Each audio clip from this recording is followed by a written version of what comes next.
Bismillahirrahmanirrahim. Elhamdülillahi Rabbil alemin. Ve salatu vesselamu ala eşrefil murselin. Seyyidina Muhammed ve ala alihi ve ashabihi ecmaîn. Hürmetli qarindoshlar, bugün g'aflat haqida to'xtalamiz. G'aflat odamning eng qorong'ulik chog'lari deyiladi. G'aflat bexastalik, beparvolik, g'ofillik va nadonlik degan ma'nolarni ifodalaydi. İslam mutafakkiri Allame Seyyid Qutb g'aflat haqida mundaq degan. G'aflat qalbni qardan chiqaradigan narsa. U odamning qalbini o'z vazifasini o'tashdan mahrum qo'ydi. Demisimi g'aflatdagi odam o'zining dunyoga kelishining sirri haqida izlanmaydi. Mundaq odam o'zining na'dan kelganligi, na'ga bordiganligi va hayotlikdagi vazifasi nima ekanligi haqida o'ylanib qo'ymaydi. Allah Teala Kur'an-ı Kerim'de g'aflatdagilar haqida deydi-ki, ularning dillari bor turib tushunmaydi, ko'zlari bor turib ko'rmaydi, quloqlari bor turib anglaydi. Ular go'yo hayvonga o'xshaydi, hayvondan battar ozg'undir. Ana shular g'ofillardir. Yana bir oyatda ularga quloq, ko'z, qalblarni ato qilgan edi, ammo ularning quloqlari, ko'zlari va dillari ularga qilcha asqatmadi deydi. Hayatda nurg'un kishilar bir umr g'aflat ichida o'tib ketdi.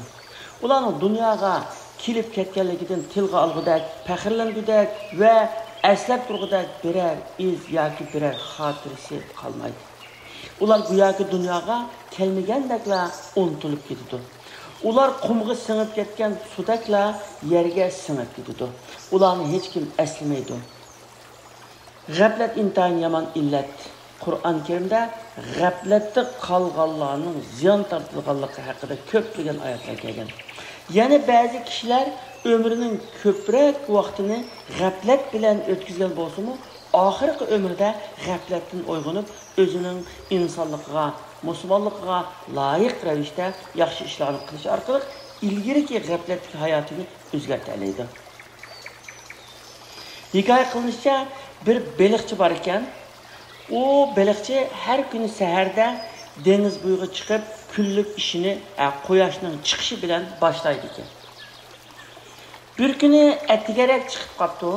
Atrof qorong'ulik. Balıkçı deniz boyida ketib borganda o bir narsaga tutilishib ketib, yiqilib tushib tas qilibdi. Yerga egilib putiga putlashgan narsani olsa, o bexalta ushaq tash ekan, yani bexaltadagi ushaq tash. Balıkçı quyoshning chiqishini kutib o'ltirib, bu jarayonda heliqi xaltadagi ushaq tashlarni bir taldan dengizga etish bilan vaqt o'tkazib ko'ngli chiqdi. Ya'ni qorong'u, u tashning ichida xaltaning ichida nima borligini bilmaydi. Shunda atadi. Balıkçı har bir tashni dengiz atganda uningdan chiqqan chuluqlagan ovozni anglab ko'ngil ochib o'tirdi ekan.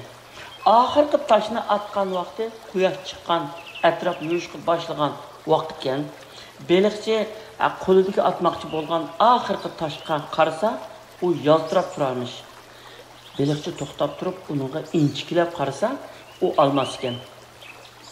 U sahardan beri qalong'ulikda dengizga atgan toshlarning hammasi aslida tosh emas, olmas ekan. Shu chaqda o'zining to'liq g'aflatda ekanligini bilib yetidi va qo'lda saqlanib qolgan shu bir tal olmasdan faydalanıp ailesini baxtli qilish qaroriga keladi ekan. Chunki bu balıkçı o'tganga hasrat chekkanning foydasi yo'q ekanligini, qo'lida bor fursatdan foydalanish eng hikmatli, to'g'ri ish ekanligini bildi ekan.